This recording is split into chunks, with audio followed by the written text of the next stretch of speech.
Welcome. We are Believe, a Ted Lasso podcast. I'm Julian. This is... I'm Tom. Hi, everybody. And we are Team Binge. Thank you for joining us for Season 1, Episode 7 of Ted Lasso. Still going strong. This episode is called... Make Rebecca Great Again, which I could have done without that title. Well, I thought the title was fine. And I will say, over time, it probably won't age well. No. I feel like it's going to be something that is just lost to time. Nothing important was tied to that phrase that's going to go in the history books or anything like that. No, it kind of fit for what her arc of the episode, but yeah, could have gone without it. Right. I guess it was relevant to the time, since we're listening to it, or at least watching the True. season a year or so later. Anyways, it's episode 7. This one revolves around a big moment for Nate the Great. My man. So Nate's pregame speech, his relationship with the team, Ted going through some personal stuff. It's the away game episode, essentially. Everything else has been home games from what we've seen. This one's an away game. And then we get to find out about Rebecca and who she was prior to being married to Rupert. And so, interesting episode. This one written by, it looked like committee based on my research. So a guy named Joe Kelly, who's also a producer on the show, Brendan Hunt, and Jason Sudeikis. And so, let us dive into it, Tom. Let's jump.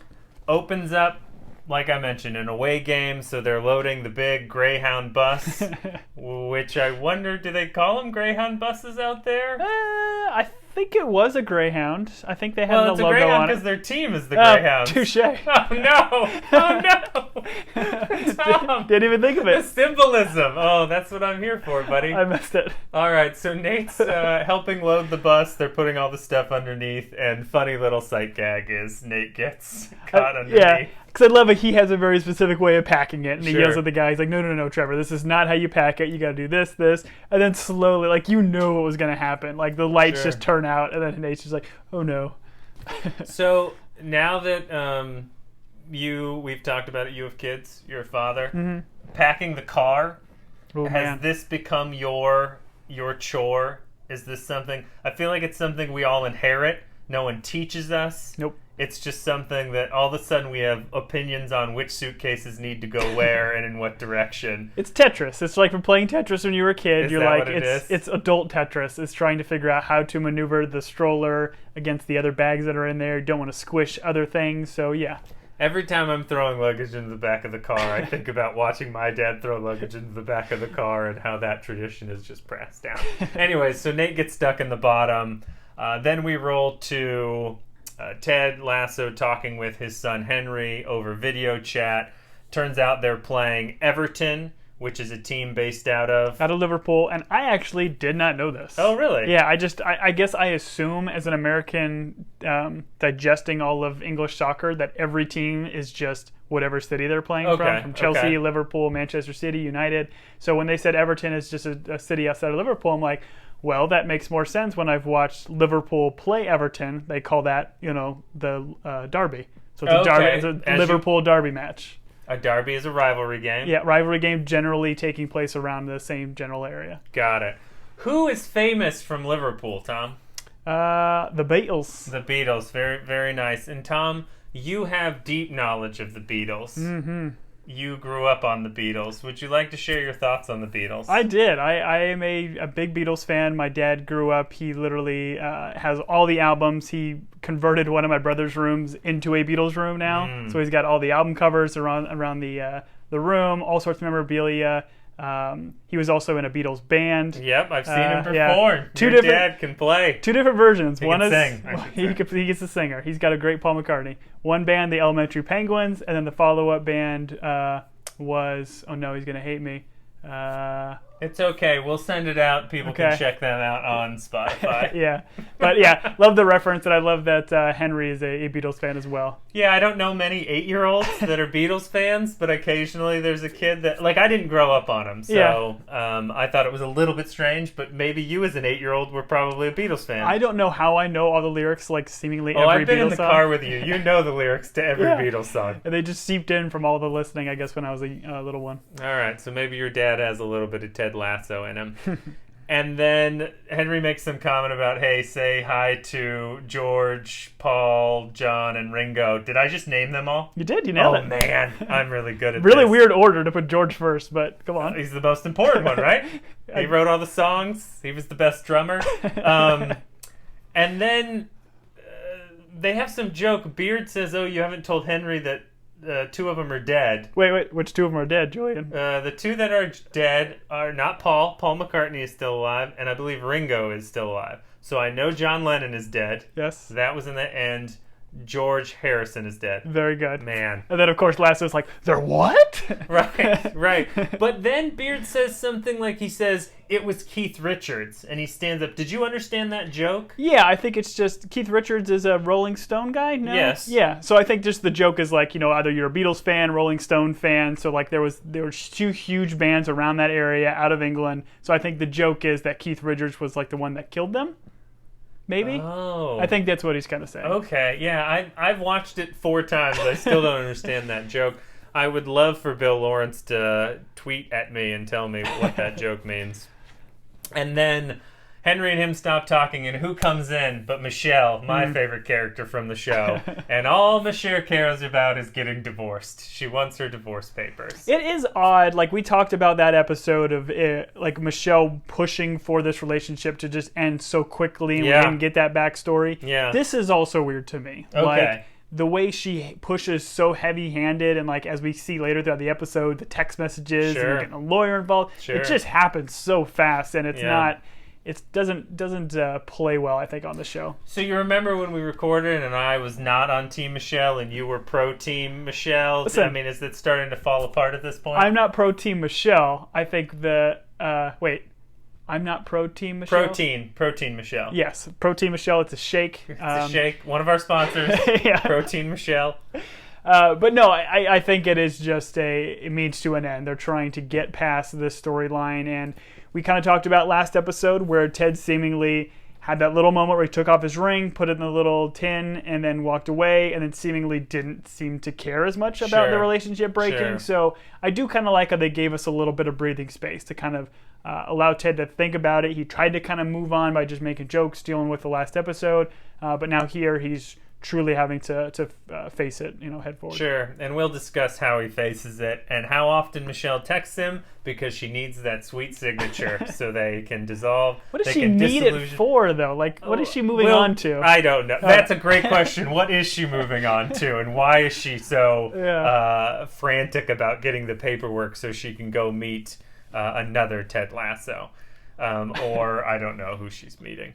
Fred Ropeman. Who? Fred Ropeman? Fred? Oh, I see what you did there. Wasn't great. No, it's great. Wasn't my best. Perfect. Oh, man. Well, we're going to keep that. Then we see Keely and Rebecca in her office. Keely's come in. She's excited for the girls' trip.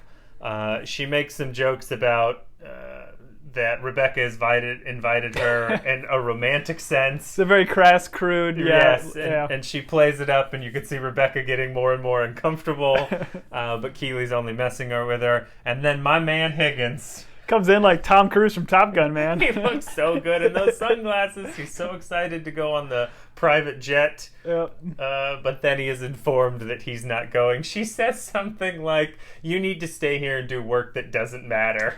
Yeah, which clearly kind of punishing him seemingly from the previous episode of him going behind her back or doing stuff for the team. During the sacrificial burning ceremony. But like, I don't know, man. If I'm Higgins, like, sweet, man, I got a weekend. My boss is going to be out of town. I don't got much to do. I'm still collecting a paycheck. Yeah, like, he's going to hang out with his boys. He doesn't have to be abused by her. Yeah, so, yeah. There are worse things.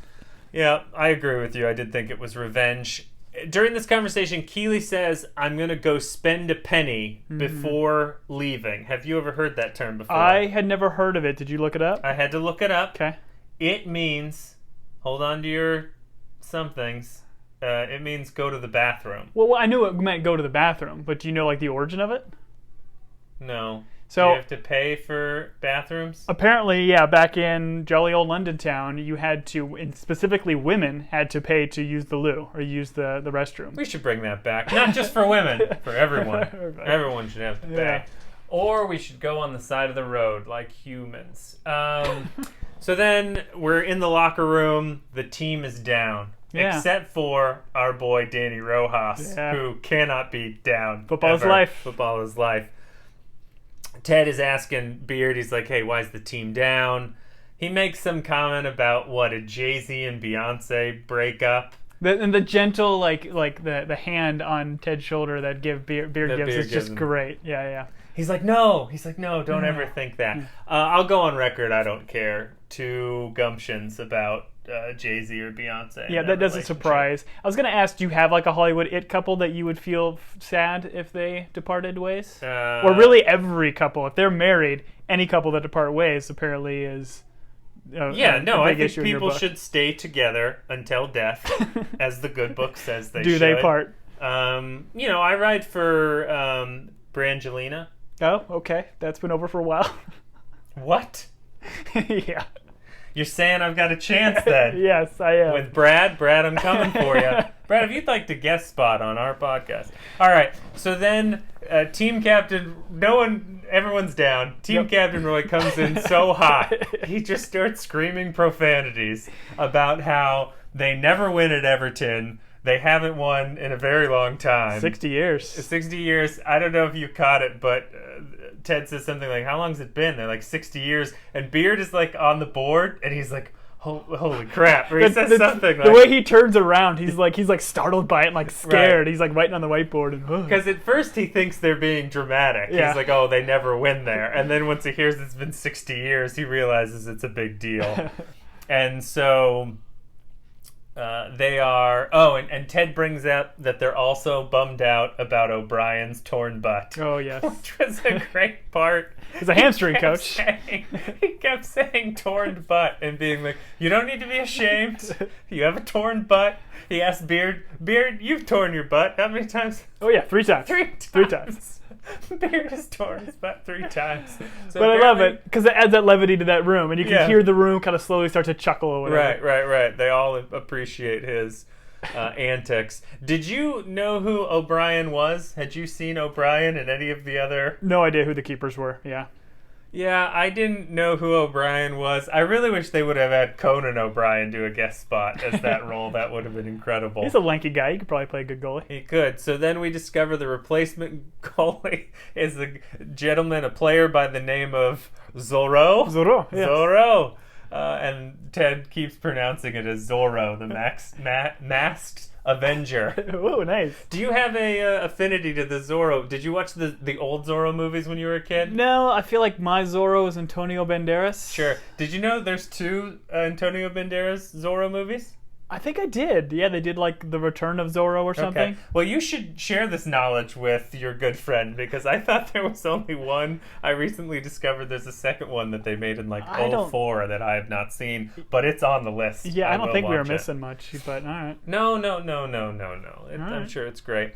Then we have Ted exiting the facilities, going to the bus. He's talking to the 2 press guys. What do we notice about these press guys? He knows both their names, and of course, absent is Trent Krim of the Independent. Trent Krim, the Independent. He doesn't apparently want to know what they're doing before the Everton match. That's right. I thought it was interesting. One of the reporters, and this is kind of dialogue, kind of explaining where they're at, and it gives us distance from where we lost Jamie. Yeah. Because he says, hey, you've lost 1, you've drawn 1, and you haven't scored any goals since Jamie left. So that means we're two games from when Jamie left, right? Well, okay, so that's a good pickup. Would you say that makes you feel a little bit less about Michelle constantly wanting the divorce papers written if it actually has been maybe 2 or 3 weeks? No. That process, for 1, should never happen. 2, should be dragged out and be painful, be a painful process. Okay. They asked Ted if he's worried about relegation. And Ted reacts like he doesn't know what relegation is because he says, I'm not so much worried about relegation, but I'm worried about the definition of relegation. So are we to understand at this point he still does not know what relegation is? I mean, that's what the show is telling us. I don't think he's trying to write it off like I'm not worried about it. I still don't think he truly understands what that is. Because again, we've talked about on this pod, that concept of teams going up and down in leagues is a very foreign concept to an American audience. I don't manage as a gaffer of a Premier League, and I know what relegation is. Is it because I do this podcast and you explained it to me? Yes, but I'm assuming Beard has explained it to Ted at some point over a pipe. Yeah. But Ted acts like he doesn't know what it is. They don't explain it to him, which is funny. Yeah. He changes the subject, and they ask him about the loss of Jamie Tart. This is Ted in a very good moment. He expresses, hey, the thing I love about coaching is making a connection with players. I really do feel like he made a connection with Jamie before he left. And he said, hey, losing a player that I've made a connection with is worse than any loss that happens out on the pitch. So a lovely moment from Ted that I think we believe. I do think the reporters react like, what's wrong with this guy? Yeah. Well, I don't think they're used to it, right? Because every other manager, I don't think, in the Premier League at that level, it's all about the W. It's not about, again, Ted Lasso has that kind of approach where it's more of like high school football kind of mentality or small town college football mentality where kids aren't going to go and continue to play in the NFL, so they're just trying to make them better men, where this is a different deal. He's still trying to use that philosophy, which we see is working, but certainly throws the reporters for a loop. Right. Ted definitely believes that clear eyes, full hearts can't lose. Nice. He says, and I think it's important that we get this quote in here. He says, last one there is a Scotch egg. Do you know what a Scotch egg is? I mean, I thought of like an egg you see at a bar where they just throw it in like a... Oh, it's a pickled egg. A pickled egg? Is that what those are? Those are pickled eggs. That's what I assumed. I heard Scotch, I thought bar, I thought eggs, but I don't know. Does it have another meaning? Listen, I looked up a Scotch egg. A Scotch egg is essentially a hard-boiled egg that has been wrapped in sausage and it's baked. So it's like a hard-boiled egg wrapped in a sausage case that you eat. There's no shell. It's been deshelled. I thought that's a weird thing. It's like the sausage case is taking over the shell. Right, exactly. It sounded good. I actually read how you make them. Seemed like a lot of work. Well, yeah, it's a sausage casing. That's a whole lot of work. I'm not going to go into how to make them, but...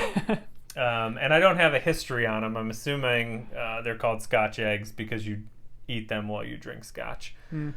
The bus, funny gag here, call back to the intro. The bus starts to take off. It stops. Clearly, Nate has sent a text or something, or they hear the pounding. I gotta imagine they just realize they're doing like a little head count on the bus. Like, Nate is not here. Nate the Great is not here. Ted stops the bus, runs out. Well, no, I take that back because I guess they knew exactly where to go to find him. Right. So maybe Trevor said something. I assume he sent a text up, and he's like, "Hey, I'm in the luggage compartment." These are questions we'll never know. The mysteries of Ted Lasso. Yeah. I love the way they shot it though. How the mics weren't still on, so you couldn't really hear the conversation. You kind of hear it from a distance of Ted saying like, "Hey, man, let's get out." Sure. Good. So then we are with Rebecca and Keeley. They're in the presidential suite. Keeley, the valet shows them up. Is he a valet? Is that valet? Who's That's the person the that bellman, the bellhop. Yeah. The bellhop. Okay, so the bellhop. They call him valets over there. Okay. Because it's a French word. And France is part of Europe. It's like Zorro.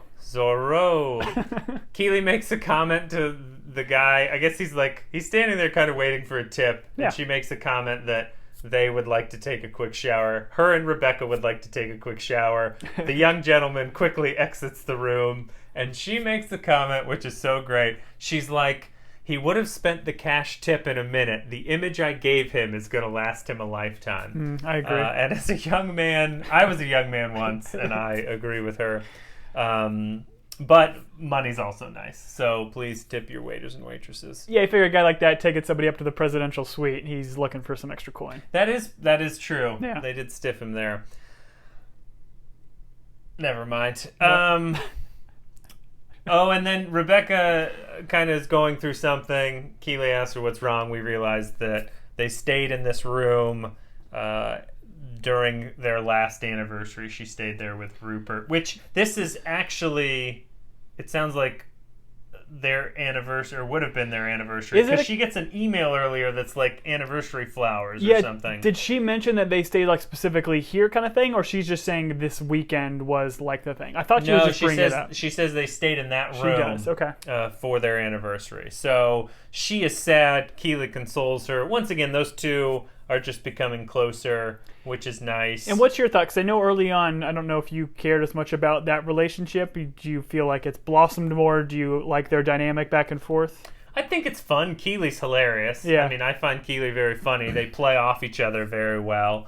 The thing that while they're on screen, I constantly wonder is what the height differential is between the two of them. Especially when they gave each other a hug right here. She definitely had to come down. Rebecca's got a foot on her, which is fine. But, I enjoy that relationship. I do think it's funny the way they play off of each other. All right, and then we have the team checking in at the lovely hotel. Very funny. Nate is kind of coordinating it as the kit man. He's handing out the keys, and he's going through these rules, and they are very specific rules, and just the way it's written, the way he delivers it, you get the understanding that some incidents have happened before. 100%. And so he makes comments about the hotel furniture has to stay in the rooms. It's not to be shipped home. It's not to be shipped to other hotels, which is hilarious. That's an odd thing. What was that? Would you have a bed or a mattress? Why would you want another hotel? I'm assuming someone thinks the furniture is really nice and they spend enough time on the road that they're like, hey, this chair is comfortable. Can you ship it to the next hotel we're going to? I don't know. I was never on any travel sports teams or I never fell in love with any hotel furniture, I should say. Yeah. So that was great. And then Ted tells the team, hey, we've got a team dinner, and he gives them a choice. We're either going to do a movie night or pillow fight. They all choose movie night, which is a bummer, man. A montage of them having a pillow fight would be just great. A community-esque pillow fight battle would be wonderful. He does make the comment. He goes, one time you guys are going to pick pillow fight, and we're never going to watch another movie together.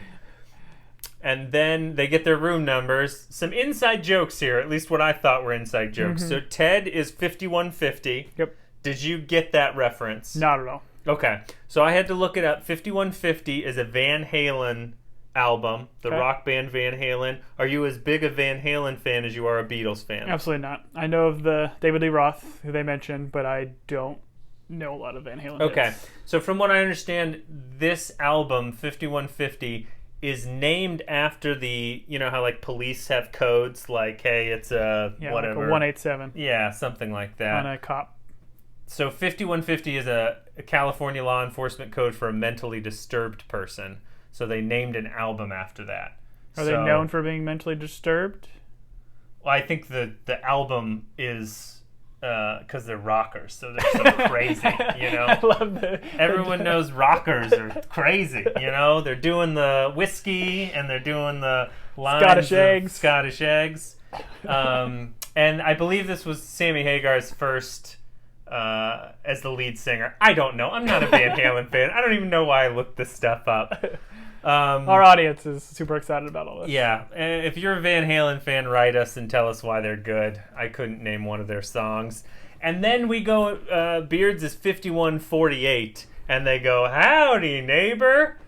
I spent a lot of time on the internet. Do you know what that's from? I mean, when I hear "Howdy Neighbor," my mind immediately goes to Home Improvement and Tim Taylor and what was the neighbor's name? You only see half his face. Not Wilson. Owl. Wilson. Yeah. That was kind of mine. It goes howdy, but I guess that's "Howdy Ho Neighbor." That's kind of Wilson's go-to. Heidi Ho Neighbor. Heidi Ho. Excuse me. No. You're excused. 5148. I went on the internet. I spent more time than I should have trying to figure this joke out. I think it's just an inside joke between them, the fact that maybe they're hotel neighbors. There is a song from an old movie where Judy Garland of Wizard of Oz fame, correct, later in her career, she sings a song called Howdy Neighbor while she drives a tractor. It's on YouTube.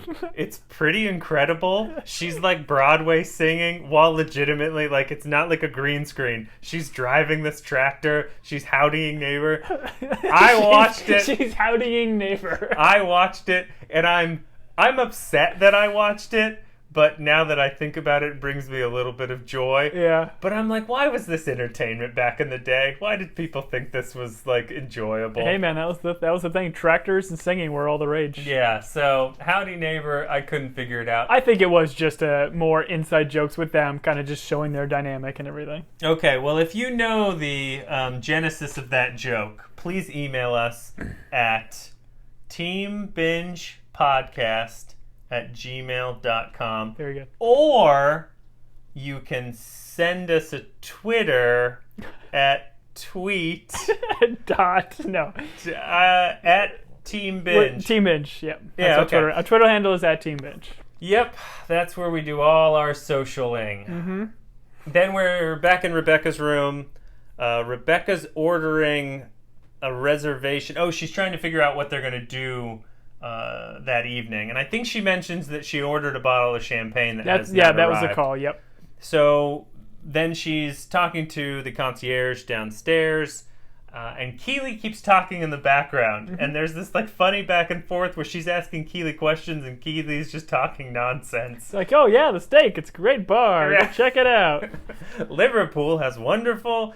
And so we find out that Keely was the narrator or like host for the hotel channel. So the channel, whenever you're in a hotel and it turns to that generic thing that like talks about, Keely is just up there talking. I thought this was a very funny bit. Oh, it was a great bit. And it reminds me of like when you're in Vegas, like you just kind of turn to that Vegas channel or whatever. And it's just the, more or less the TV concierge telling you all the things that you can kind of do. And it's funny because it kind of goes back to Keely being almost famous. Like she kind of does these side gigs. Like, is she an influencer? Does she do modeling? But she's just kind of a jack of all trades. She does a little bit of everything. And this was a great gag going back and forth of Rebecca thinking she's actually talking to Keely. When I've been in Vegas, and like I feel like sometimes they do have like legitimate celebrities do those channels or like do the voices.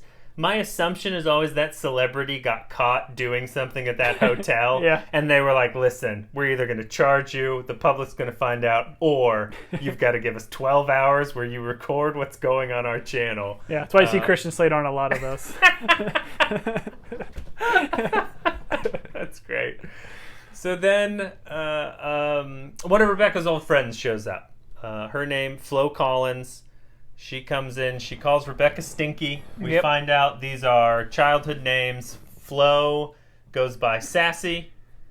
Rebecca goes by Stinky. Keely enjoys this woman's presence. Keely she comes instantly falls in love. Yeah.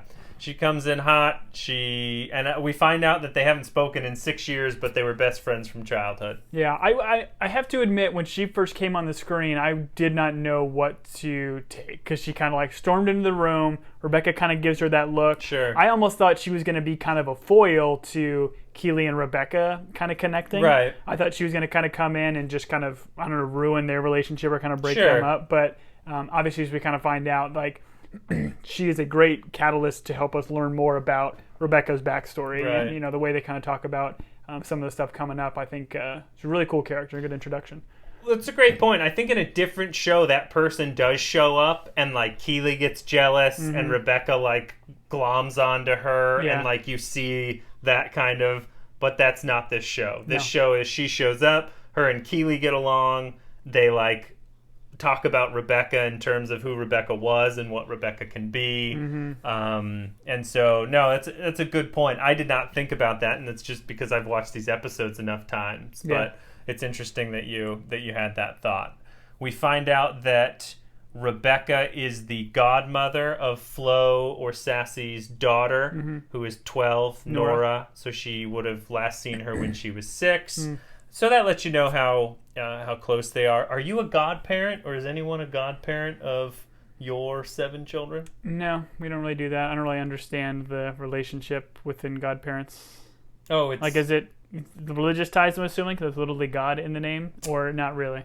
Ooh, I have always understood it, like in our family, it was always like an aunt and uncle that got the privilege of... I don't know. You know what? I've gone down this road. I don't really know. My assumption is back in the day, if like you died, then your kid had to go live with the godparent. Yeah, my sister-in-law has said that to me early on. So like if anything happens to them, like she would want her kids to be with us. But I mean, it's not like I don't think we've got anything legally written down or anything. Well, if you take on the term godfather. I don't have a god complex. Okay. Now I'm realizing it probably has more to do with the mob than, because there was all those movies, Godfather 1, Godfather 2. That has to be what it is. Godfather, the pizza restaurant. All of that comes into play. So, I thought this was funny, and I don't know if you caught it, but Sassy produces a champagne bottle out of her out of her bag, and she goes, "I stole this off the cart in the lobby." Well, Rebecca was calling about champagne that was not delivered to her room, so Sassy has inevitably stolen Rebecca's champagne that hasn't made it to the room. Did she steal it, or did she just deliver it? No, she goes, "I took it off the cart in the..." But, I mean, maybe they'll get another one because they can complain they didn't get it, but ultimately, that is Rebecca's that she paid for. Sweet serendipity. I think I've used that term, right? Then we have, they're down in the, conference room or whatever. The movie's playing. It's Ted, Nate, and Beard talking at the table. What's playing in the background, Tom? Iron Giant. Have you seen Iron Giant? I think I have seen most of it. Okay. I can't tell you what happens in it. I know there's a boy, and his name is Garth, and I know there is an Iron Giant his name is Iron. Iron. His last name, his Christian name is Giant. Yep. But other than that, I couldn't tell you anymore. It's a Disney movie, right? Yeah. It was kind of an interesting movie. It was kind of the molding of cartoon and CGI, because I think the Giant was more CGI driven than the cartoon. Like the rest of the characters were kind of cartoony. Okay. But yeah, it was one of Vin Diesel's probably greatest performances ever. I'm sorry, who? Vin Diesel. Who is Vin Diesel in the Iron Giant? Vin Diesel is the Iron Giant. Really? He is the voice of the Iron Giant. This is why he is Groot, is because he did the Iron Giant, where he says just, nonsense throughout Iron Giant. This is why he is I Am Groot throughout.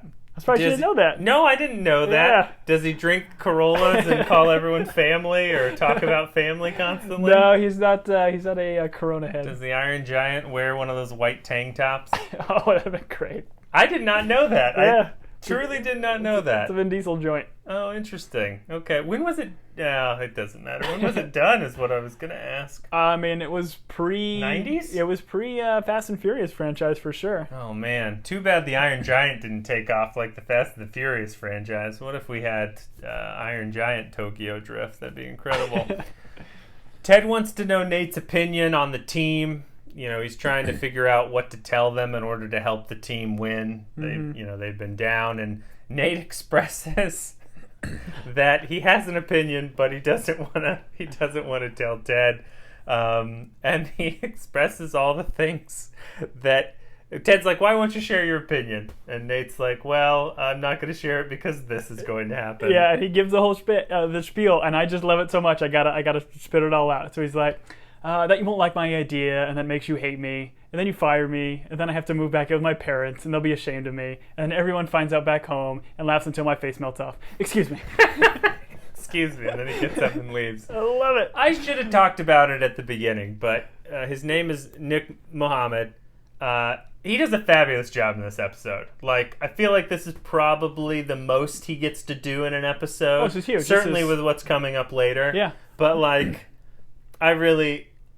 I'm a Higgins guy. You're a Nate guy. That's fine. But in this episode, it was a real joy to watch that actor work and the character work. Yeah, so great. And Beard says after he gives that speech, Ted looks at him and Beard says, "Well, at least he didn't stammer." Yeah.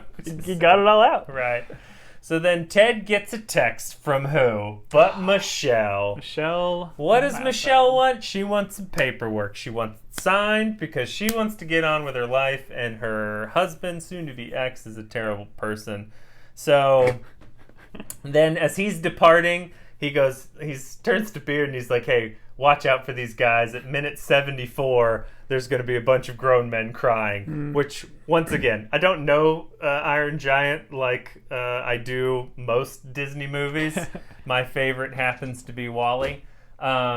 Because it shows the goodness of humanity.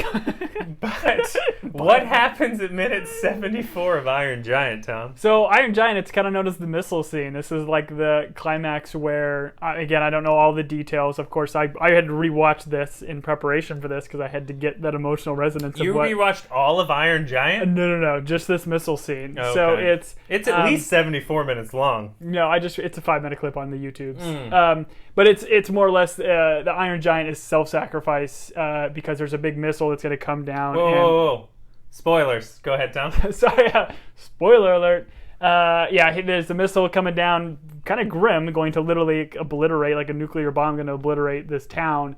and the boy, like, he kind of looks down to the boy and says, like, hey, I've got to go, and runs up into the earth, or runs up into space, and explodes the missile and saves the town, but sacrificing himself. But the Iron Giant lives. The Iron Giant does not live. This is probably why they did not have a Fast and Furious Iron Giant franchise.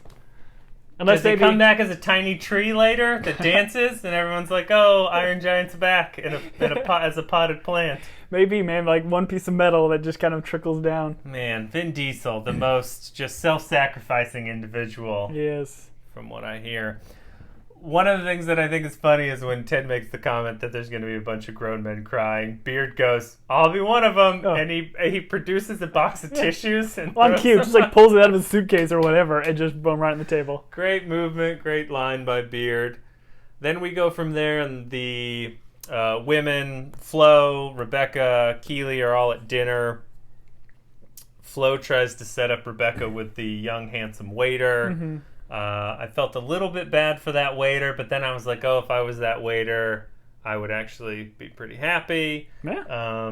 But you just see that kind of Flo's personality in terms of she's trying to get Rebecca to have some fun. Well, and she's right back into it, seemingly just joking and messing around with Rebecca after 6 years of absence. Right, for someone that she hasn't seen in 6 years. Good point. So then we have Ted at the front desk because he needs a fax machine in order to send evil Michelle her free ticket to divorce. And that's where, I guess, Flo is walking by. She sees Ted, and she hops in line behind him. Did they make mention, like, did Michelle say you need to fax it, or Ted just assumed he's signing it, it has to go via fax? I'm assuming because he thinks it's like a signature that he has to send it via fax. I don't know. I mean, I just wanted, like, if we missed something, because we get that text later that says he can email it to him, like take a picture and email it. Right. I didn't think faxing was that, like, out of date. People still fax things. Yeah, might as well send it on a dinosaur. Okay. Yes. Thank you for throwing that in my face. Sassy is behind him. She says, are you sending something to the year 1997? When dinosaurs roamed the earth. When dinosaurs roamed the earth. So they have a funny back and forth. Ted says something like, yeah, I'm telling myself to buy Apple stock. Whoa. I'm just now realizing, buy Apple stock? Apple's shameless plug in this Apple show. I didn't realize that either. Literally just light bulb just went off looking at these show notes. It's weird. After the episode, I went and bought Apple stock. I was like, oh, that's a really good idea. And then I bought another iPhone I don't need. More Beat headphones. Maybe they're just flashing. Oh, I wonder if in the scene where I didn't take note, but I bet when Higgins is watching with his boys, one of his boys has Beats headphones on. We didn't do the Beats count. Dang it. There's another J.K. Rowling reference here, too. There is a J.K. Time. Well, she's the most famous British person in the world. The most famous British person that an American audience knows. That's fair. Sassy says something like she's going to send a fax to tell herself to murder J.K. Rowling and write the Harry Potter books. And he says, well, I probably won't write murder, I'll write handle, so there's not a paper trail, which is brilliant. Just two witty people talking to each other. She introduces herself as Sassy, and he says, like, Sassy Smurf. Yeah, like, he's very confident. He's like, oh, the Sassy Smurf. Like, that's where you kind of got that from. I wasn't really a Smurf fan. But what I do know of Smurfs is that there's only one female Smurf. And her name is Sexy Smurf. I don't think it's Sexy Smurf. Maybe it is Sassy Smurf. I don't know. No, it's Smurfette. That's her name. I don't know. That doesn't seem right. How this whole village came together when there's only one female Smurfette, I don't know.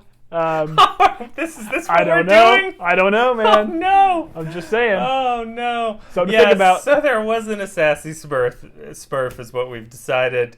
The hotel clerk. That guy doesn't have a lot to work with, but he does make the most. One thing he says, when he says, oh, we don't have a fax machine, but I'll call someone. As he's hanging up on whoever he's talking to, he goes, hey, tell me how the trial goes. And then he hangs up on him and he turns to Ted and he goes, hey, I found a fax machine. It's at such and such place. I was like, I wonder if that actor was just trying to get more work, or if they wrote in because I looked that up. It didn't have anything to do with the show, but he clearly says, tell me how the trial goes, and then hangs up. So I feel like that actor was just trying to make a joke and get in there. But he shoots his shot with I'm going to start that over again, but I'm not going to cut this out because we don't cut out mistakes, Tom. We live with them. The hotel clerk shoots his shot, as the kids say, with Flo because she makes the comment, I only gotten this line because I saw... What? Do kids say shoot his shot? Is that a thing? Yeah, they shoot the basketball. Yeah, but like, take your shot. You don't shoot your shot.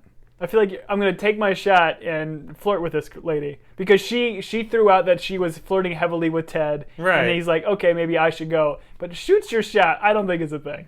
Okay, well... I don't think it's a thing. I've been using it a lot, and my kids have been using it. And they're like 3 and 4, so that's something. They're on fleek. They spend a lot of time in detention.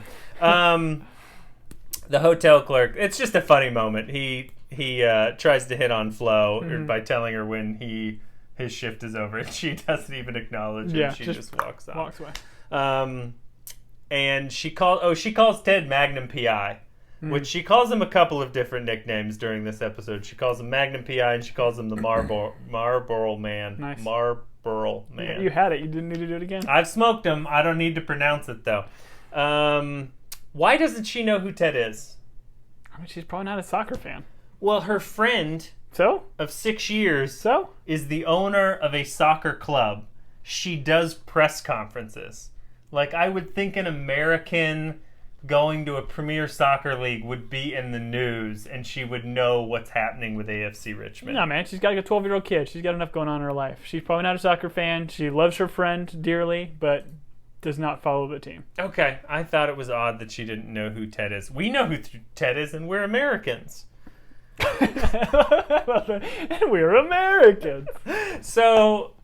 we get a quick shot of the team crying, watching the Iron Giant. There's nothing else. It's just Isaac and them crying. It's so great, too, because I rewatched this scene from Iron Giant, and it's him, like, as he's flying up into space. Sure. Iron Giant's got his hand up, and he's literally saying Superman. Or he got both hands up, and he's saying Superman, because that was the part earlier in the movie. So they don't show the scene, but I hear him say Superman, and I can picture it in my head since I just watched it. It was very, very well shot. Did you weep as you rewatched the 5-minute scene from Iron Giant? No, I mean, obviously not as emotionally resonating when you just take a 5-minute clip. I didn't see the relationship, blossom throughout the flick. But sure. I do remember it being an emotional movie. Okay. So then we're at Flo and Keely at dinner because Rebecca has walked away. They're kind of bonding over Rebecca. As I mentioned, she calls Ted Marlboro Man because she tells Keely that she just ran into the Marlboro Man. I think I'm saying that right. It doesn't really matter. Don't smoke. It causes cancer. But it makes you look so cool. It does make you look cool. And what's interesting here is Flo makes the comment. She goes, oh, that's not Rebecca. Because Keely is talking about how great Rebecca is. And Flo's like, that's not Rebecca. The real Rebecca is strong, but she's not cold. And you do get that from Rebecca. She is a bit cold. And she's silly. She goes, oh, she's silly. And have you heard her sing? Which is a great, like, once again, just the writing is great because you're kind of setting this up for what happens later. And also as an audience member, you haven't seen Rebecca be like silly or fun or... Well, and I think when they introduce, like, Sassy, a character that is from her past, that not only she hasn't met for 6 years or whatever, but they've mentioned they've been friends since they were like kids. Like, they grew up together. So when you bring somebody like that in, you know immediately we're going to start opening up, kind of Pandora's box of Rebecca's past and see more of that. Because I think even Sassy kind of says that line, like, to Keely, if you like this Rebecca, you're going to love the real one. Right. Which I think was really, really cool. So then they go through the bit where Rebecca has paid the bill. She's like, oh, do you want to do the thing? Oh, no, man, I got to pay it. Oh, you're such a jerk. I want to pay the bill. It doesn't happen a lot during these times when we're not going out to restaurants, but paying for the bill, I don't stress about it. But it is something where, and I'm not an overly generous person, I would rather just pay the bill for everyone rather than have the debate of, like, hey, who ordered what, like, who ordered what, figured it out, or like just a solid, hey, just split it, that's however many ways. Yeah, if we would go to dinner together, I would just, regardless of what each of us ordered, I would just have both of us throw a credit card down and then split it in half. Right. It's just easier. But that's why we're friends, and we have the group of friends that we have, because I feel like everyone's essentially on the same page. Well, and I know you're hitting hard times right now. You can't afford $5 bets. It's understandable. I think I owe you 10 at this point. I'm not taking that. The other bet I'm not taking. The first one was a legit one. You stole me $5. By the end of this episode, I will make another bet with you. I don't know what it's going to be. Pause. 5.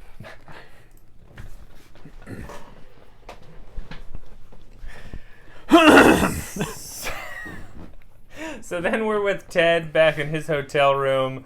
They have the empty liquor bottles, the small hotel ones that you have to have when someone is upset and drunk in a hotel room. Yep. Because no one goes to the local liquor store to buy one. And he is looking over the legal documents for his lovely wife, Michelle. He looks like he's having a bit of a rough time. He is disheveled, like that, the hair and all that kind of stuff. Like, he is definitely worse for wear. I think you're finally kind of seeing him unravel-ish a little bit. Hopefully that microphone still works, because I just dumped water on it. For our video audience who can see this, I'll explain for the podcast listeners. Julian just spilled a little bit of Maker's Mark whiskey on his shirt. It's bourbon. It's bled fine. Into his microphone a little bit. So if you hear a little drop, like kind of on the microphone, that was Julian's whiskey. Testing. 1, 2. Still works. We're good. All right. So he does look disheveled. The nice Were thing you just so disheveled about him being disheveled? Was that it? It was like, yes, you need to be one with Ted at that point. I can't watch Ted drink and not drink with him. It's still dripping down my chin. No, what I was going to make the comment about is the hair that Lasso has that is typically well groomed. It does for a very well, like, disheveled, having a rough day. You're doing a great impression right now. Check it on YouTube. I'm disheveled now. He then gets a text message from who but Michelle's lawyer, who I'm assuming is her new beau. It's so, like, passive-aggressive, like, oh, Michelle said I should reach out to you, and blah, blah, blah, you can do this. Like, it is kind of like, and I don't know, we don't know how, it's a lot. I don't like it. And then as he's looking over this paperwork, having, being stressed out about it, as he should be, because he's going against the good Lord and the good book, he hears something at the door. He goes out there, and it's Nate trying to slip a note underneath the door. It's not Nate trying to slip a note. It's Nate, like, battling his inner demons. Like, should I slip it? Nope. Yep. Nope. Oh, I thought he was trying to... No, he keeps slicing it like, am I going to put it in? No, I'm not going to do it. Am I going to do it? No, I'm not going to do it. I think he was literally battling himself. Oh, okay. I thought he was having issues getting it underneath the door. Ted is upset with him. He yells at him. He clearly just takes it out on Nate. Nate's done nothing wrong. No. He tells Nate to go back to his room because it's past curfew. He grabs the papers, he throws it on the desk, and then he falls asleep while listening to the sweet, sweet sounds of... Keely's hotel channel. Yeah. Which, I mean, the camera, I didn't really like this. The camera is looking at him, just laying in bed, pans over to Keely, then slowly pans back, and Ted is passed out. Right, Ted's passed out. Like, he wasn't, like, blacked out drunk kind of a thing. It seems silly that he would just fall asleep that quickly. Yeah, but certainly. I don't know. Maybe people can do that. Certainly not spill on the microphone drunk. No. Then we're in the locker room before the game. These guys are dressed... I almost didn't recognize them because Richmond's blue and white. These guys are wearing... They've got some orange kits, which I'm a fan of. I like some just off-the-wall kind of colors. Because there's no orange in their kits or in their jerseys, logos, anything. And a lot of Premier League teams do this. Every single year, they'll come out with new jerseys. It's just marketing, so they can sell it. And hardcore fans will buy them every single year. So sometimes instead of just being a generic white for away games, they usually call them a third kit. So they'll have a white, their main color, and then a third kit is usually like a kind of outrageous color they'll use for fun. This kit I liked as well. It made me think that they didn't want to get shot during quail season because they're all running around in blaze orange. This scene is by far like the best of the episode. I loved this. This is Nate getting to like really be Nate. Nick Mohammed does a great job. It opens with Ted apologizing to Nate, telling that he read his thoughts. He says, "Hey, whoa. Ted can read minds? Yes, Ted can read his thoughts that he put on paper, Thomas. Oh, those ones, okay. So he says, hey, this is all true, it's great, the team needs to hear it, but I can't deliver it, you have to deliver it, which I think is Nate's, like, worst nightmare this moment. Nate loves being the guy that can, like, give, kind of nudge some stuff to Ted, let Ted roll with it, but now that he's like, oh no, I have to take center stage. Yeah, so Nate delivers the pregame speech. He does a wonderful job. The actor is just incredible, like with the kind of like subtle, like I'm nervous, I don't want to do this. Then he gets into it. Yeah.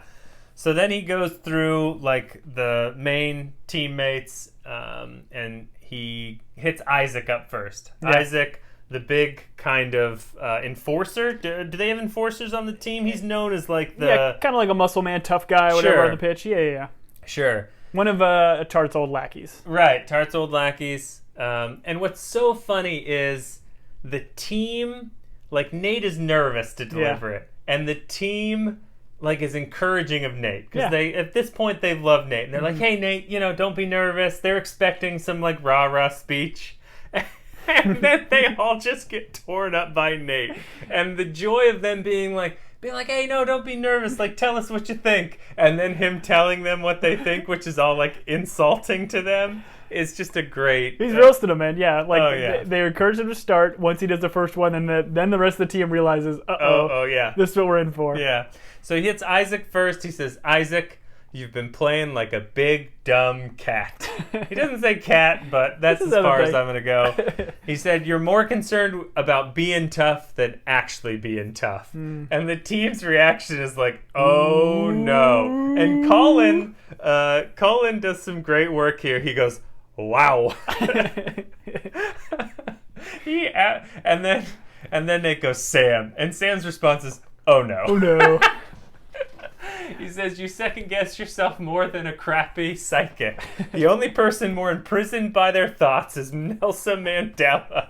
I think that got laughs. That's what everybody started Yeah, he says, you're constantly being beat on the wings because you're indecisive.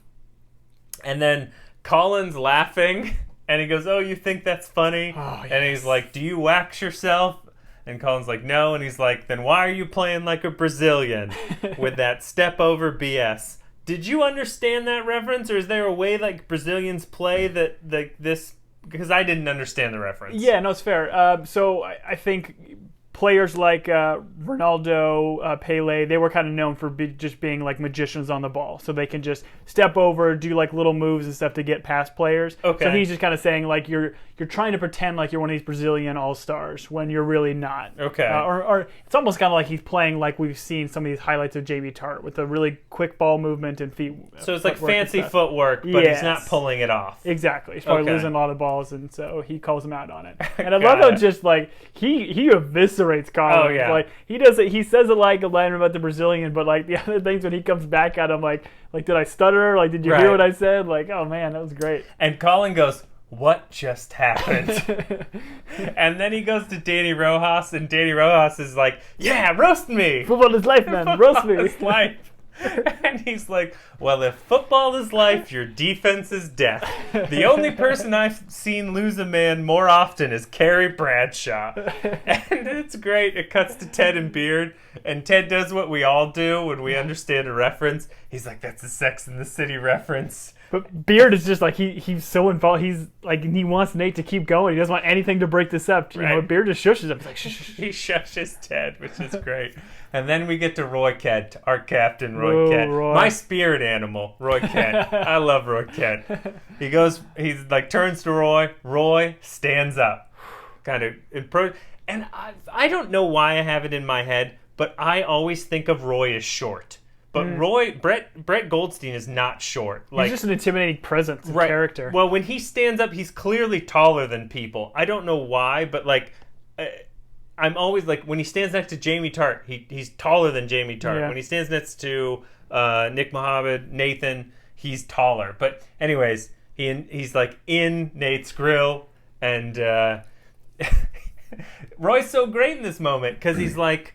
Because you can see Nate gets intimidated again. Yeah, oh yeah. And Roy's like, go ahead. say what you're going to say. Nate goes to read it off the paper.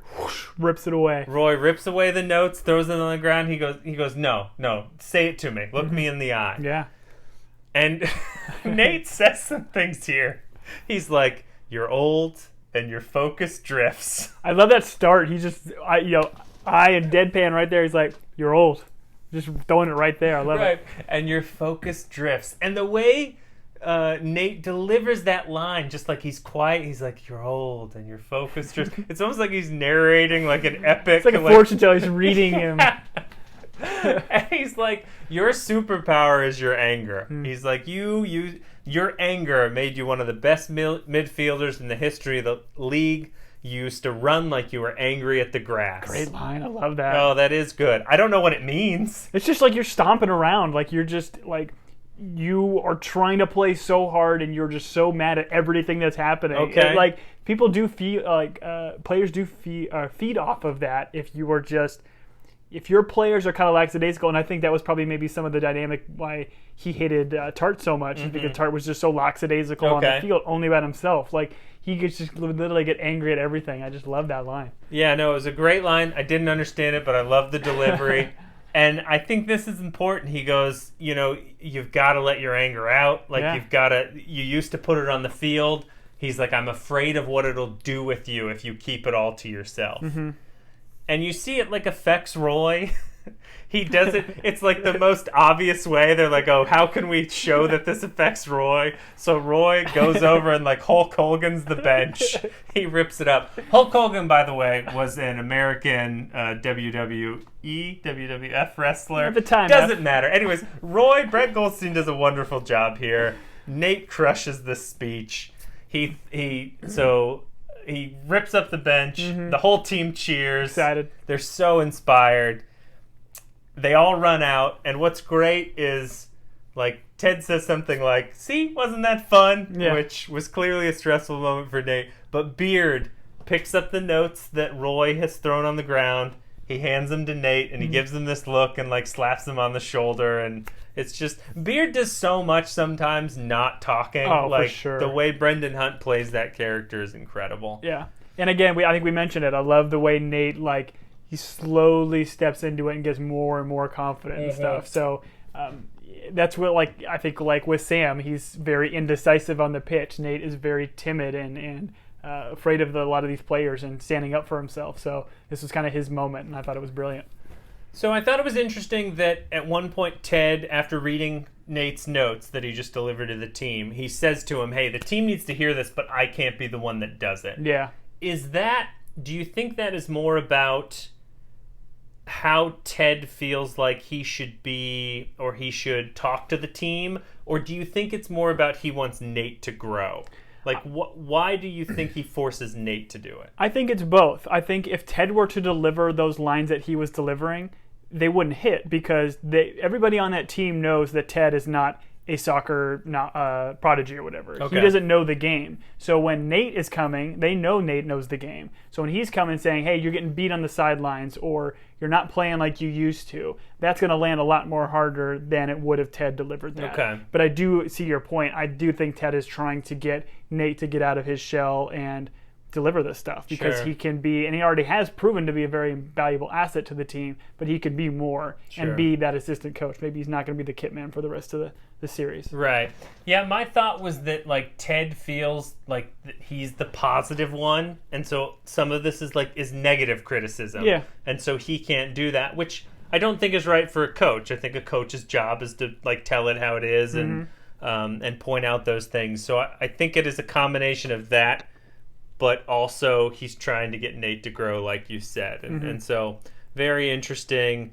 And once again, just from a leadership perspective, like Ted forcing someone into an uncomfortable spot, knowing that they'll succeed. Yep. And, like, I think that does a lot for Nate as well.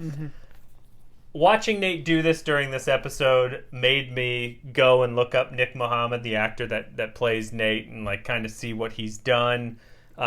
He's not been in a lot of stuff that I've seen. He was in The Martian as kind of he was like an engineer, not Mark Wahlberg, Matt Damon, the Martian. Oh, okay. So yeah, he's one of like the engineers that's designing one of the rockets at one point. Yeah, he was at JPL. He was like a JPL Labs, like trying to redo the. Yeah, okay. Right, and then he's also apparently in some sitcom or was in a sitcom with David Schwimmer of Friends fame. But he's the worst. Yeah, David Schwimmer is not Nick Mohammed. David Schwimmer. Okay, thank you. Sobel's the worst. Anyways, Sobel's the worst.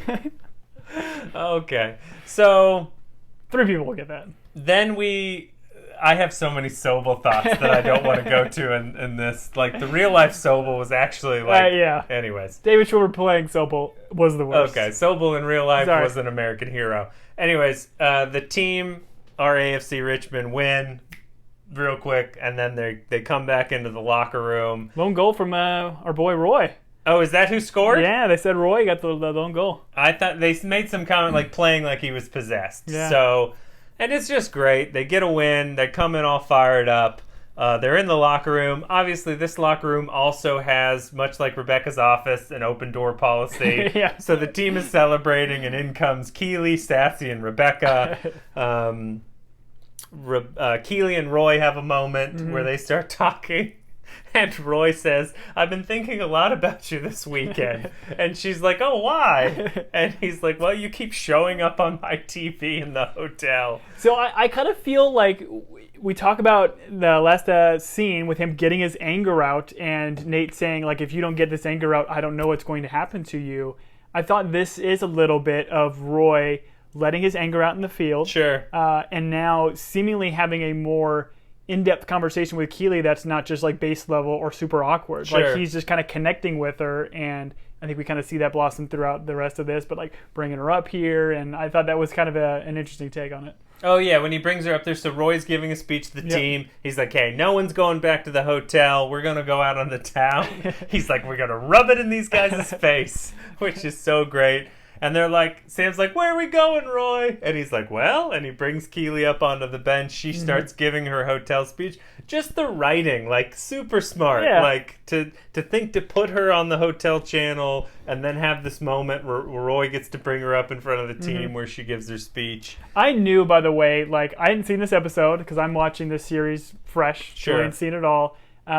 When she mentioned karaoke, I'm like, this episode's going to end with karaoke. Oh, you like, did? I just had that in my mind. Like, oh, that'd be fun if this whole team gets together for karaoke. And I felt like where we were with the team and their dynamic, that was going to happen. So I was super excited to see that too. She brings up karaoke, quick cut, and they're at karaoke. Sam Obasanya is singing Wonderwall by Oasis. Crushing it, yep. Well, he's doing a decent job. He's loving it. I assumed this was a callback to the testicles of the last manager, whose testicles were named after the two brothers in Oasis. I love the way you phrase that. It's a callback to the testicles. Callback to the testicles. You're welcome, children. That's my new band name.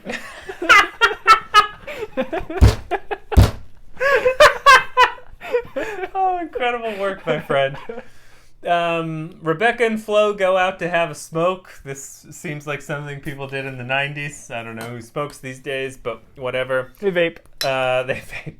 Rebecca apologizes to Flo for like not staying in contact, and she does this thing where she blames Rupert. She's trying to put the onus on Rupert, and Flo does something I think is important. Hugely. She holds her accountable, which we talked about in another episode. I'm not going to define accountability. No, but and I think it's a fair point because the other episodes, everybody else was holding themselves accountable. Like Ted was accountable and for his actions, all that kind of stuff. But she in that episode was not holding herself accountable, and now we have to have her friend come in and lay it on the table. Right. And she says something like, hey, Rupert built that ivory tower that you he imprisoned you in, and she's like, but you walked every step up in order to, occupy it. Well said. So it's a very, very good point. Like, it gets to Rebecca.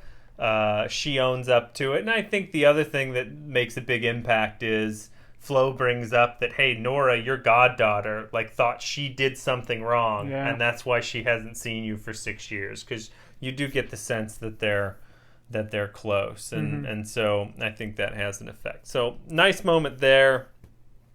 we cut back. I think Keely comes out and she's like, "Hey, why'd you guys ditch me?" She was so upset. Yeah. And she's like, "Oh, Rebecca, you're next on the list to sing." They go back inside, and we have Beard singing "Bad Romance" by Lady Gaga. Lady Gaga, who earned her title, I'm assuming, from the Queen of England.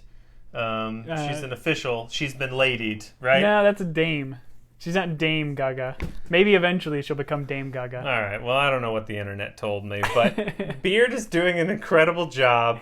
Such a great song to choose, too. And, like, the way the karaoke is for this, like, Bad Romance ends with, like, a crescendo of the music going out, and then it's just Beard singing it. It's just so that, yeah. I had a buddy that used to do the dance to Poker Face, and he did an incredible job. Do you want to do it for our YouTube audience? I've got bad knees, Tom. The guy explained this earlier. We got drinker's knees. I got drinker's knees. Oh man, that's gonna be my license plate. Then, I don't know if you noticed this, but when the ladies come in from outside, Rebecca removes her coat. Who jumps up to take her coat? Sam, I did notice that. Yeah, that was great. Sam Obisanya. Yeah. So I do think something's going on with Sam and Rebecca. It was a good callback because they did have that little scene in the locker room, one. or not the locker room, but in her office. Right. But yeah, I thought it was good. It was a good little touch. And so Rebecca, who did not put her name on the list, but her friend Sassy did, goes up and sings "Let It Go" from a little movie called Frozen. Are you familiar with this song? I am. I had nieces that listened to this song constantly, and I would just hear them sing it every day. Yes. My daughter has a toy that will sing just the main line from it. Oh, if you just hit the main line. Even better. And it was one of those toys you got to remove the batteries and tell the kid that it's broke because it gets played all the time. But the actress, Hannah Waddingham, does a great job singing. Beautiful voice. Yeah, great voice. She crushes Sassy was not kidding. Not one of those things where you watch it and you're like, oh, she's lip singing or they have to do something. She legitimately, it feels like, I mean, I didn't research it, but she looked like she was crushing it. I feel like it's one of those things that people are always surprised when actors can sing, but I think a lot of actors start by doing Broadway, theater, and plays like that, especially, I would imagine, a lot of British actresses and stuff. So it is very powerful to kind of see her come in and just sing this. And like when she kind of does those first lines and like, I don't know how the song starts, whatever, but once the team sees that she can sing, like them all cheering and getting all into it. Oh yeah, like Isaac's like leaned in, they're all intently, because it's a fun song that like starts a little bit slow and then builds up to some great moments. Roy is mouthing the words. I'm assuming it's because he spends so much time with his niece Phoebe that he knows all the words to Frozen. It made me think about, have you ever gone to karaoke and someone like just crushed it, like you were witnessing greatness? I've done a lot of karaoke's with my work groups that we've done, because I work with a company that has a lot of people scattered across the country. So when we get together, in your podcast company, we're both in the podcast business. Exactly. But when we get together, we usually drink and have a lot of fun, and karaoke was one of the things we did in like downtown New York. Went into a basement, went into a karaoke room, and just had a lot of fun. Yeah. But when we did it, I mean, nobody there, people had fine voices. I don't think anybody had great voices. Nobody blew me away. But it was just, I love it when people do karaoke and have fun. Sure. Like, if you're going to a karaoke bar and expecting people to like just crush it, like you're in the wrong place. Right. Like if people are just having a good time, I think it's so much more fun. I selfishly asked this question one time. My spouse and I were in a karaoke bar in San Diego, and this girl went up and did like an Adele song. Like, Adele. What? Yeah, and she like crushed it. You know, she's British. Who's British? Adele? Yeah, no, I know. Okay. She plays football. She's a big fan of AFC Richmond. Nice. No, I will never. Yeah, being in a karaoke bar, she like picked an Adele song, and you're like, oh, okay, you're gonna try this, sure. And then she crushed it. Right. I don't remember which Adele song. But I like to. Do you have a karaoke song that you like to sing? No, I would never sing in public. Really? Yeah. Not even like a group of like friends or like people you feel more comfortable with? Nope, I won't even sing in church, Tom. Wow, mine's Run Around Sue. What's Run Around Sue? It's by the Dions. I sang it, but I'm gonna. That song at all. It's like an old, like maybe 60s, 70s kind of doo-wop kind of song. It's a fun song. Okay. I just sing the national anthem. Pledge allegiance. All right, and then, I mean, it brings it down a little bit, but obviously it's integral to the episode. But you see Ted start to kind of like have a panic attack. He's doing this thing with his hands, and they do some cool like cinema camera work stuff with this. The cinematography is really interesting in this for me. I feel like I notice these kind of things, but like the way they have the camera shot for Ted, all the shots with him in the karaoke room, it's below him, and it's kind of showing him or showing all the people behind him, sure. and seemingly kind of showing the weight of the world on his shoulders, kind of a thing, because he's dealing with so much. And when it kind of then pans down to his hands, and you kind of see him kind of twiddling around with his fingers, like he's having that panic attack. But it just frames it very well that you know Ted is dealing with stuff in this scene, but the camera angles just kind of give you that more. I think it just kind of emotionally resonates a little bit more because you don't see those camera shots anywhere else. When he's leaving the room and the lights are kind of going out in the bar, all this kind of stuff, it's almost one of those like shaky cams when you got like attached to you. I really dig that kind of stuff because I think it kind of takes you out and lets you kind of see and more emotionally resonate with the sequences. Right, just through the camera work. Yeah, no, you're exactly right. Because the way they shoot everyone else, it's like straight on or from above, but him, it's like, no, that's a great point. So Ted like escapes out of there. He's clearly going through something. He's outside, and then who finds him but Rebecca? Yeah. She comforts him, and this is kind of, I mean, almost a mirror scene of when she left the gala, and she's, asking him what's wrong, telling him it's all right, like trying to just get him to calm down, which he does eventually, and then he decides, hey, I'm just going to go back to the hotel, and you can see, like, there's a moment here where he is walking off and she's watching him, and, like, she clearly sees him as, like, human and vulnerable, and even though they got a win, like there's clearly something going on with him that is not tied to the team. And so, a nice moment between them. Yeah, and this might be one of the first times we saw the real Rebecca. Like, you see her actually seemingly show some compassion for Ted. Because she's been just trying to, do her diabolical plan of destroying this team and destroying Ted and everybody else. But yeah, I think we see her true colors start to kind of shine. Right. So then Ted is back at the hotel, decides to sign the dissolution of marriage paperwork. Some cool stuff happens here that I didn't pick up, but you did. Yeah, so he kind of goes to reach for the pen, and when he reaches for the pen, the little soldier is down. So, and that was the little toy soldier that his son gave him kind of back when. So I think he's picking up the soldier and kind of just, it's a little metaphor for him just picking himself back up and realizing this is not what he wants, but this is a step that he's got to take, and it's kind of the finalization or finality of this relationship. So signing it over and picking that soldier back up, I thought was pretty cool. No, that's a good point. I did not catch that. I'm glad you did. Then the team is leaving the bar. I don't know if you notice it, but Isaac and Colin, the bullies of Nate, are actually carrying him out on their shoulders. So you see like a bonding moment with them, which is really cool. Like them going from picking on him to now respecting him, and like they're even during like some of the bar scenes, karaoke scenes, you see them interacting and like having doing a good shots, time. Yeah. So then conversations are happening outside of karaoke. Rebecca's going back to the hotel. Flo is going out with the young men to go have fun. I'm assuming they're, I don't know, going to read or sing hymns. And then Keeley goes off with Roy, which leads to them back at the hotel, and they are kissing in the hotel door, and then the music is playing, and Roy abruptly leaves. It's like, oh, good night. Yeah, I don't think anyone does abruptly leaving better than Roy Kent. Like, there's several parts in this show where Roy has been like, all right, good night then. Yep. And then he like takes off. Cheers. And he just does it. Yeah, cheers. And then he takes off. He does such a great job. It's so funny. It's so well done. She's like clearly like, what just happened? Like, why did he leave? I feel like from previous relationships, they've been probably more shallow and stuff, because she said she dated a lot of younger men that likely on their first date-ish, if you will, would want to be able to go into the room. But he's probably more of a gentleman, older soul. He's just going to kiss her on the first date and go back to his hotel room. Sure.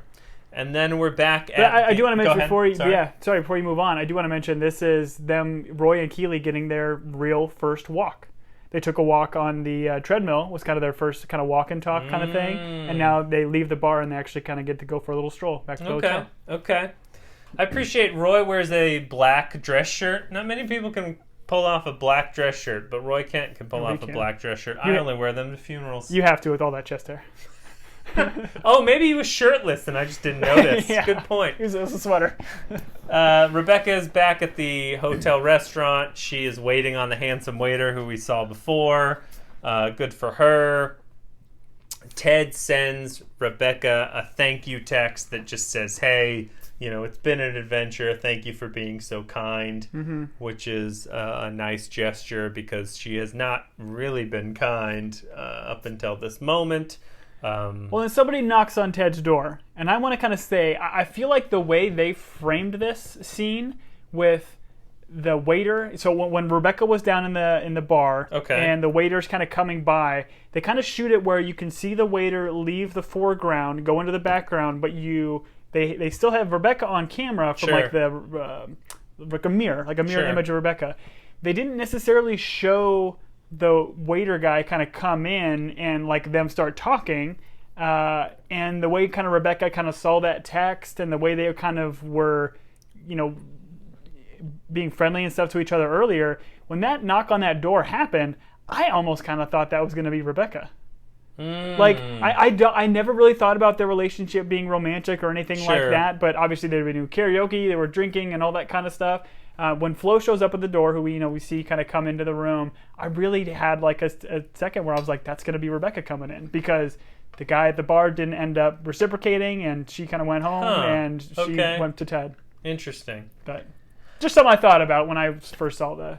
I don't remember having that impression. It's interesting that you feel someone going to someone else's hotel room late at night means a romantic thing. That's not necessarily... I'm assuming Ted and Flo are, I don't know, just getting to know each other and talking about things. Yeah. Actually, if I could be serious for a second, I didn't like this. No, I didn't either. I didn't feel like Flo shows up at the door, Ted lets her in. Like, they cut from there, so we don't know what's happened. I mean, I do, because I've seen the rest of the episode. But, like, Ted has gone through such turmoil to, like, sign divorce paperwork that night from his wife, who he's still very much in love with. And then to have a random woman show up at the door and to let her in, I didn't buy. Like, I didn't... And well, I'm old-fashioned in certain ways. Mainly with my root beer. And your whiskey. And my whiskey. But I just didn't think this was necessary. No, I didn't either. And the way this plays out, like it doesn't have like a moment where the door opens, she kind of says something, they banter, and then Ted invites her in. The door opens and she just barrels on in there, which I thought was kind of weird. And I think from Ted's perspective, like, he's not going to be rude and just say, no, I don't want you to come in. Like, it kind of closes the door. We don't know if they had relations or if they maybe just talked through the whole night. Maybe she's robbing him. Yeah, maybe. That's not going to happen. But... Yes, and? Yeah, go ahead. But I'm with you, man. I didn't like the way that kind of ended because I thought it was just such a raw scene for Ted. I like the budding of that relationship, how they kind of flirted earlier, and maybe that can pull into something, but... Yeah, I don't like the way that ended. And that literally ended the episode, did it not? Yes, that's how it ended. And I just don't think... Like, from what we've seen of Ted, like, Ted has been married from college, it sounds like, because they met at school in a parking lot. Yep. And, like, to have this happened didn't seem in character with who Ted is. Yeah. And it didn't feel like... Like, Ted is not the type of guy that's, like, going to do something, like, haphazardly or just, like, to slap a Band-Aid on something to spend the night with someone so he's not lonely. Like, that's not who's Ted is. So, I didn't really understand this. We'll get into it more next episode. I know you haven't seen beyond this, but we can talk about it a bit more then. The thing I did want to talk about was the music that plays kind of through this end scene. We just call this like the Full House moment, where they play like the really kind of like really, and they do a great job of song and choosing songs, but they kind of play like a slower, really well done song. Tom, this is our podcast. We can call it whatever we want. If you want to call it the Full House, actually a lawyer just texted me. We can't call anything the Full House anything. No. The song, for some reason I thought it was by Adele, but I'm an idiot. It's by an artist named Celeste. The song is called Strange. And it's kind of it fits with what's happening. Yeah. Well, lyrically, too, because I think they do a fantastic... I did not look up the lyrics, though. Yeah, well, I was literally just during the scene. So when Keely and Roy are kind of walking back to the hotel room, and then they have that kiss, it's really talking about how people can change from strangers to friends, and then friends into lovers, and strangers again. So it's just kind of like all the different dynamics going on. Like... Keely and Roy were, essentially friends or strangers, and then they had the relationship with Keely and Jamie, and now they kind of became, maybe a little bit more, and then now Ted having, now kind of becoming strangers with his wife. They even there's literally a part in the song where it says "back to this room," and it's while Roy and Keely are walking up to the door. It literally says "back in this room." Just beautifully timed, beautifully done, and like we mentioned before, the music plays such a key role in this show, especially in these last couple sequences. It's a third act. Always in that last scene. Third act. Yep. They do a great job. So, I loved this episode from the perspective of watching Nate and the actor Nick Mohammed do that role. That was fun. The pep talk that he does. So I really enjoyed that. Obviously, I have some questions about Ted and Flo, but that'll happen. But no, I enjoyed this quite a bit, and you clearly see Ted going through some stuff. So interested to see how that affects the next episode. Yeah, it was a good episode. I think definitely one of the strongest ones in my opinion, with just the stuff. And I mean, if you're gonna feature Nate a bunch in the episode, it's gonna be considered a strong episode. Sure. Until we get to that Higgins episode, my man Higgins, who I love with his physical comedy. All right, well, we have taken enough time. That was episode 7. Next week, we will talk about, numerically, episode 8, which is called... Build Back Lasso Better. Build Back Lasso Better. I would vote for that. I was trying to do that. That's the Biden campaign slogan. Build Back Better. You don't have to explain jokes on this podcast. I understand that. It's not a very well-known slogan like the Make America Great Again. No. It's better because everyone voted for him.